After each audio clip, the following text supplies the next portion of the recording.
Welcome to Mental Wealth, the podcast to invest in your mind.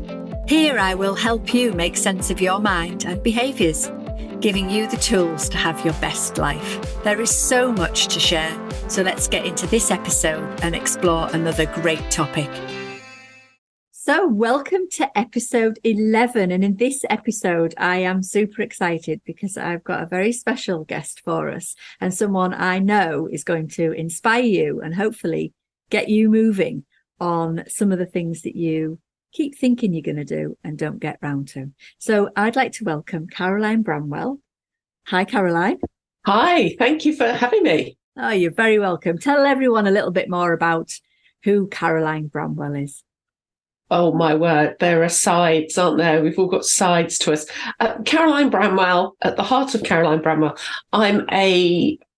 by day, I'm a PR marketing business mentor working with companies, but actually you'll find me wearing Lycra or a wetsuit because I'm actually a triathlete. But I won't say any old triathlete. I am any old triathlete, but the only difference I have is that I had surgery, so I have a stoma. So I'm doing all of this with a few extra challenges.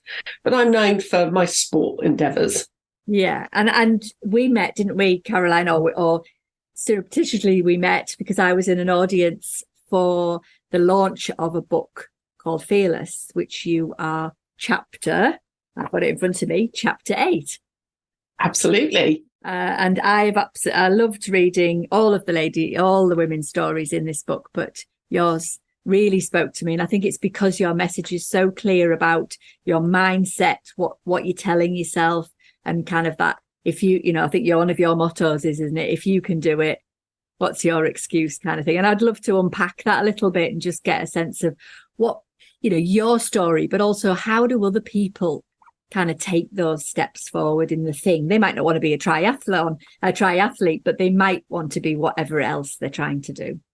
Yeah, absolutely. Yeah, absolutely. I'm a big believer in looking inside yourself and thinking what you can do, because I think people procrastinate and dither and become, they just sit on the edges thinking, oh, I could do that. Yeah. But don't push themselves. They don't. I think that sort of staying small, where does that come from? Is it to do, for me, I'm often helping people think about, is it just from your past? Is it old stories that you're telling yourself? Is it old stories that other people used to say, oh, you can't do that. That's not going to work for you. Or is it just something that's, you're comparing yourself to others, you're doubting yourself. And for me, having these conversations and helping people just think, oh, okay, they've done it. What do I need to do? So tell us more about your kind of, all that stuff that you talk about and believe in. Oh, right. I suppose I'll give you a scenario, actually. And this is one from my book, which is that I was stood on the edge of a lake, doubting myself, and that whole imposter syndrome kicks in. And then you look around yourself with 1,000 triathletes around you. And it was my first ever full Ironman triathlon. And there was this whole, oh my word, what on earth am I doing here? But you then realise that if you surround yourself with the people you want to be like, that gives you that energy and drive to have a bit more self-belief. If you hadn't put in a little bit of work beforehand, you wouldn't be even at this point. And then you just have to take that big leap. I think so many people put a lot of work in the background. Triathlon is an analogy here, really, is that, we train for weeks in the run up to an event, months in a run up to a big event. But what is the point of doing all that groundwork if you don't take that big leap of faith at the end? And so you have to sort of be self-motivated, but do allow others to support you.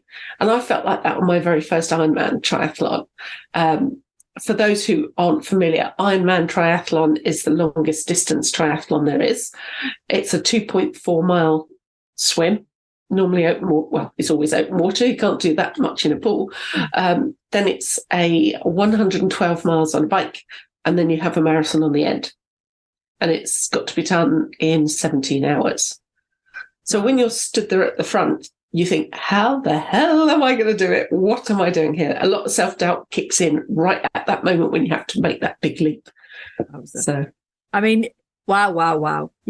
We can all be so, and that's why we are all going to be so inspired by your story and the fact that you have done multiple triathlons. I think it's something that so many people see as outside of their possibility.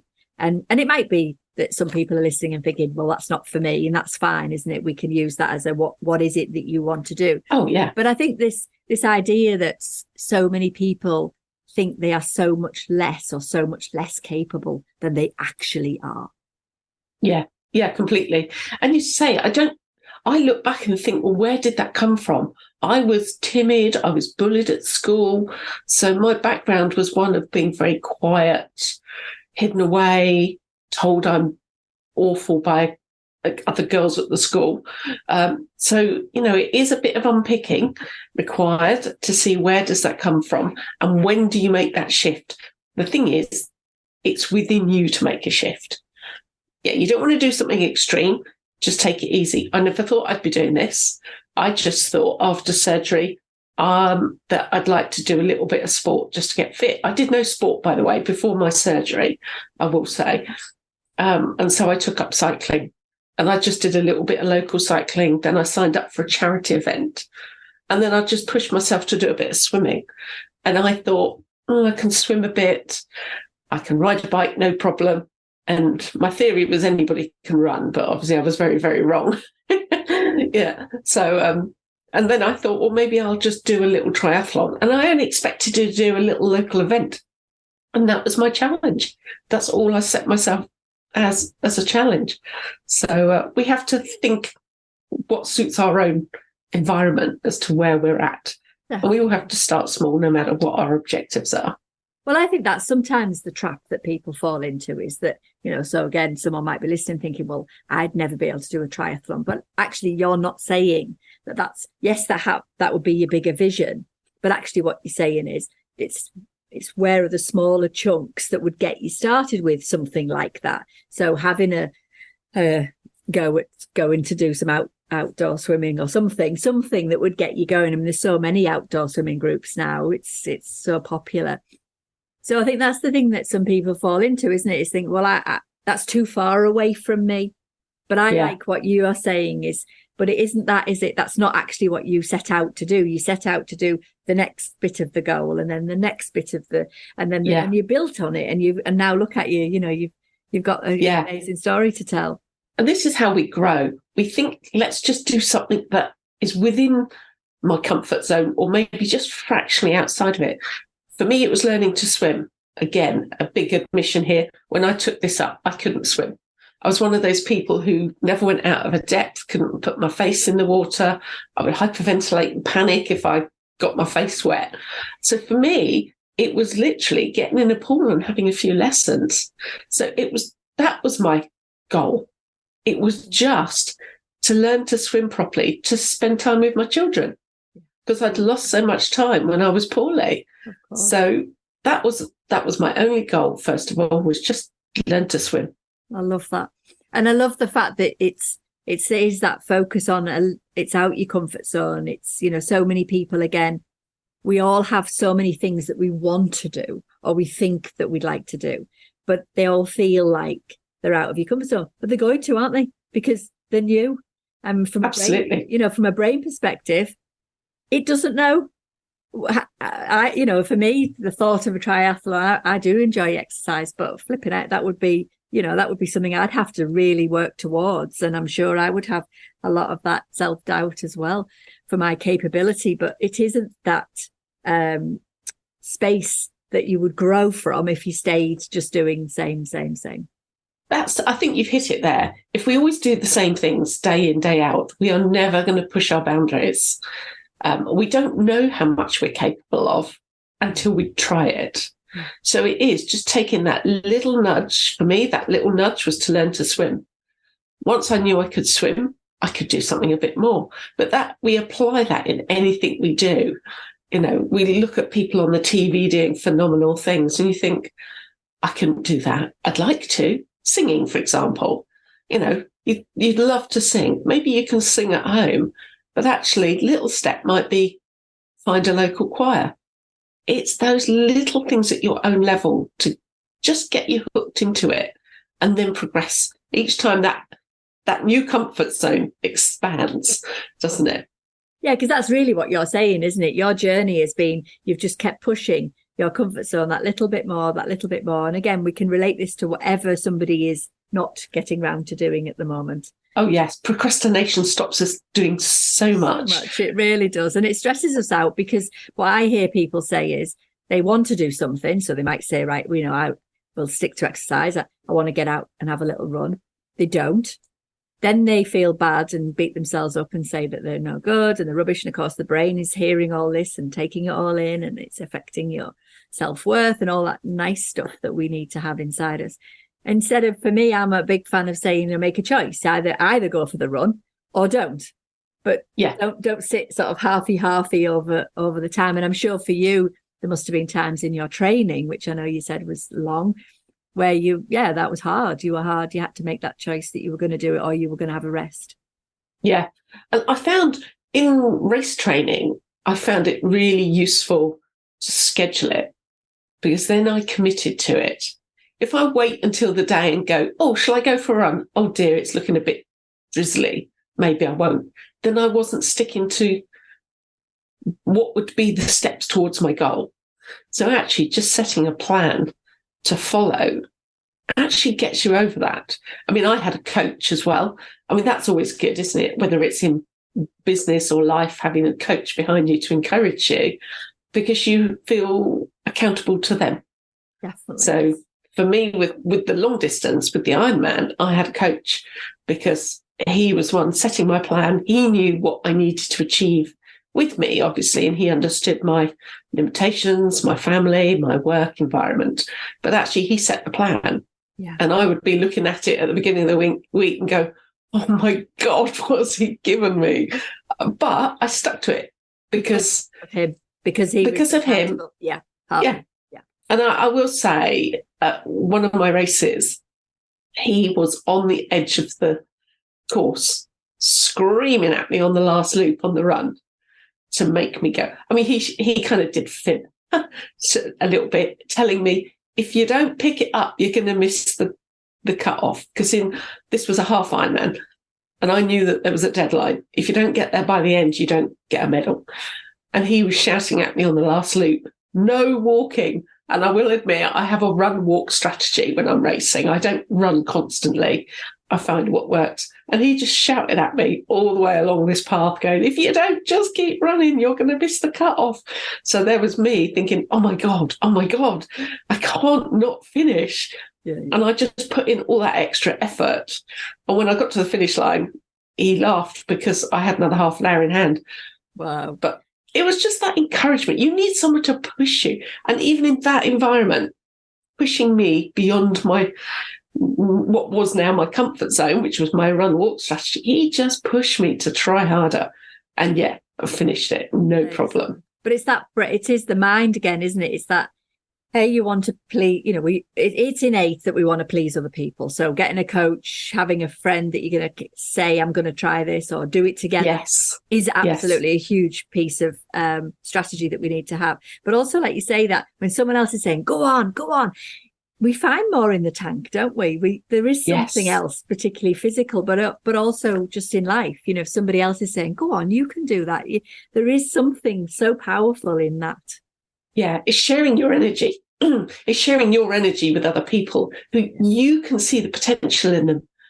And you go, oh, if only they were just. And you have to, you want to encourage, you can't nag.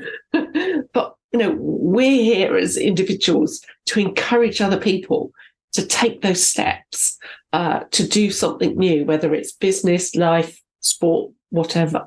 I love that. I want to talk a little bit about people being impatient, because I think that's something else. Not, yes, obviously we're talking a lot about physical today, but I think just generally, whatever it is that your goal is that you want to achieve, whether it's more confidence or whether it is fitter or to do something like you've done. So many people fall into that trap, don't they? Of Yes. So impatient with themselves. I'd love to hear some sort of ideas how you manage that. Yeah. And I think this has come an awful lot from what we see on social media. We see other people achieving high levels of success and we compare ourselves and go, well, why haven't I got that? I could do that. And you go popping out trying to try so many little strategies on your own. But actually, what they've not done is followed the process. Just because somebody is doing something similar to you and is doing it really well, they've probably been doing it a lot longer. So they've taken the steps. And I always say, you can't skip the steps. You have to take it step by step. You will get to where they are, but they've probably been doing it 2 years, 3 years, 5 years, and they've gone through all this groundwork. And it's the same. We can't expect an immediate result. I can't go from learning to swim to suddenly finishing Ironman. I have to go through so much between those two, going up the levels. And this is exactly with business. Yeah, we want to be seen. We want lots of followers online and stuff like that. But actually, you have to grow it. And the same in business. You know, we're not going to win Virgin as your top client the day you open your doors. No. You have to start small and grow. So the analogy with the sport and the business is the same. You can't skip those steps. Yeah, I like that. I think it's important, isn't it, to think about, if you're applying for a job, you've got, again, you can't compete with somebody who's been doing something for decades and got loads of experience. And I think just helping people remember that the steps, you might have to start a bit lower down than you would ideally like to, so that you can work towards it. Because again, I'm hearing, maybe some young people who kind of think they want to just come in and go straight to the top, and they can't. Yeah. There's a reason why you can't. And I was actually working with somebody recently who she definitely had great aspirations, which I'm not dismissing. But if I actually said to her, if your ideal boss knocked on your door now and said, here's a job, are you ready? And she suddenly went, no, I'm not actually. She's only 22. Exactly. Yes. They haven't put the groundwork in. And I've employed staff in the past as well. And one of the things I found was people were leaving university writing to me, wanting a job in marketing or PR, but they had no actual day-to-day skills or experience of what it entailed. So for me, as an employer, I would always look to the people who've had work experience or maybe not done such a high-level degree, but have actually got out there and done it on a day-to-day basis. That to me was more valuable than just the education and a piece of paper at the end. To me, life experiences are a huge part of learning. And are definitely not denigrated when you come into job applications. Definitely. Because obviously everything that we do, even if it doesn't quite work out for me, we learn, don't we? We learn what not to do more of. We learn what else we need to do more of. And it gives us information all the time. And I think so many people, again, there'll be lots of people here who are doing great stuff, who are listening in today, who are all maybe feeling all good. But there's always something, isn't there, that all of us can just maybe do less of or more of. And I'm always a fan of saying, what can you do more of? And what do you need to stop doing or do less of? Yeah, absolutely. How can I improve? How can I better this? What would the outcome be if I just did this? And sometimes you just have to think outside the box a little bit. Definitely. And just and to do that, you actually have to step back. You have to relax. And that's what I find. I talk to a lot of people who are in business, firefighting day to day. Oh my God, I'm trying to do this. I'm trying to grow the business. I haven't got enough time. That's a big one. And actually, I say, stop, breathe, step back, allocate yourself time just to think. And then we do work on that and we start exploring. And I think when people step back from their business, like you and I look at people from the outside perspective, we can see what's there.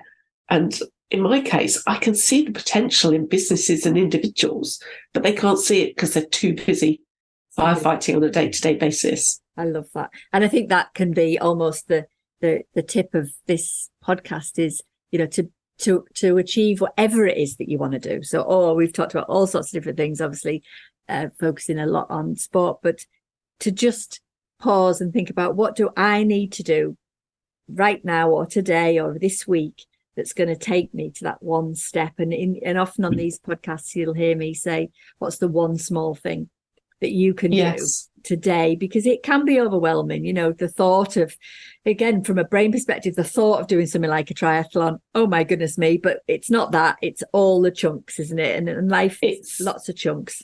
It's breaking everything down. Triathlon is big, but you break it down into the 3 disciplines, and then I break a swim down into the loops. I bring the loops down into the swim to the first marker buoy. Yeah. It's just breaking everything down. But this is the same in life and business, really. It really is about, what's my first little marker? What do I need to achieve? And actually, we can feel successful when we hit those goals. As you were saying earlier, if we just look at the big goal and we don't hit it, because obviously we're not really ready for it, all we do is knock ourselves and we feel deflated and we go, I'm not good at this. But actually, when we break down the little goals towards it and we can see, oh, gosh, look back, this week I've achieved that, and that, then that's a step to success. That's something to celebrate. And each one of those is that little step further forward. And it can be anything, can't it? I mean, I've got one lady who's not very comfortable going live on social media, but she's kind of getting there. But it's just that little comfort zone, practice a little bit. And it's lots of little things that we just have to practice sometimes. And I always say to people, done is better than perfect. Definitely. So. Yeah, definitely. But I always think, we think about life. If the performance is going to be created, there's rehearsals. Yeah. Lots of them. All we're suggesting here is lots of mini rehearsals for doing whatever it is that you're going to do, and let your mind know that it's new and you haven't done it before, so you haven't got a reference. But once you've done it once, it usually is easier than you thought. And then build on that, and then let your mind know, there's my rehearsal, that went well. What's next? And for me, that's it's right. A series of those, isn't it? Yeah, and each time you hit a new marker, you celebrate it. You affirm in your own brain, oh, I could do that. Yeah. So then you push that a little bit more. And the moment you achieve that one, it's like, oh, I did that. I didn't think. And then you look back a year and go, wow, a year ago, I never thought I'd be doing this, or I would be at this point in my business or in my career. But it's only when we look backwards we realise actually how much we've done. And I love that. And I think something that's so important for anyone listening today, thinking about what's their more, what is it that they're going to do? And if they can be inspired by you, who have done all those series of mores and achieved these incredible triathlons and Ironman. I mean, wow, it is absolutely inspirational. I feel inspired by you. Oh, thank you. I get enjoyment and I am inspired by other people. I love to see other people do things because they've seen what I do. It's kind of a dual relationship. Yeah. I get told I've motivated them, but actually seeing them achieve motivates me to push more. Yeah. So it works both ways. It's not just me about there being a leader. I wouldn't do it if I didn't have a driving force. And to me, the driving force is other people achieving things. And that is obviously part of your internal world that's important. But I think something else that I hope, if anyone is sharing this podcast with somebody who maybe has had surgery like yourself, again, we're not necessarily saying they need to become triathletes, but I think obviously encouraging people to not sign off their life because they've had surgery like yours, that they can achieve. And I'm sure that's a massive part of your message as well. Oh, it absolutely is. I mean, people know that I had ulcerative colitis, which is an autoimmune disorder that attacks you. And in my case, after years of trying to treat it, it was uncontrollable. And I had my large intestine completely removed. So that's why I have a permanent stoma. I have an ileostomy. But for me, I mean, yes, I was fortunate that I went into it elective. I chose to have it. because nothing else was working. I knew it was an outcome that might happen. And I'm very appreciative that a lot of people maybe have one in an emergency scenario, wake up and hate it. Yes, there's every reason to understand why people will hate it, but it's done to save lives. It's done to give you back a quality of life. If you look back at the quality you had before. And so for me, having my bag was actually a positive. To me, it's the new chapter. My body is different. I have a bag and I have to deal with a stoma bag in everything I do, which it's just an extra something. For anyone who's had children, do you remember going out the door and having to think, how many things do I have to pack with this baby? You know, the bag of goodies that you have to take with you. Well, that's kind of like me, but it's become normal. Yeah. So, you know, I take spare stuff with me everywhere. And I'm a big advocate to let people understand that if they have had to have surgery, don't let it become the worst thing in their life. Again, there's a lot of mindset work around it. But actually look at what it's given you, your life back. Are you out again? Are you seeing people? If you struggle with it, there are so many places to go and talk to people who've also got one. Blimey, I get people messaging me, you know, and I don't mind. I talk endlessly about the subject. But there is a lot of people out there living with them that you just wouldn't even know. And that's the thing. Yeah. It's understanding it's just a new way of living. It's not the end. So it's a case of practice, learn how to manage it and how to live with it. I think it's so important for us to say that, isn't it? Because, you know, there will be people who are in that new space where they're just trying to get literally their heads around this new change. But I think your message is to not let it define you and look what you've achieved. As you say, you didn't swim or run or anything before your surgery. So you are really living proof. I'm a bit extreme. I don't expect anybody want to be as extreme as me. Oh. But it's about life. And unfortunately, media doesn't help because it does create a lot of stigma. Some of the stuff we see on the hospital programs, they go, oh, worst case scenario, you're going to end up with this. And I just put my head in my hands and go, this isn't the worst case scenario. The worst case scenario is you're not treated, and, you know, the worst is a lot worse. Yeah, exactly. So it is just a case of living with it. So for me, yes, I'm a big advocate of encouraging people who've had stoma surgery to feel that they're not alone. A lot of people around them have got them. You just wouldn't know. I know. And in a way, almost that hidden, people can choose to hide it, but also that hidden aspect of it is almost what let's talk about it a bit more. Let's not have it feeling uncomfortable and taboo, and let's, absolutely. Yeah, definitely break the taboos. I'll be honest, I get questioned at times if I'm coming out of an accessible toilet, just as a scenario here.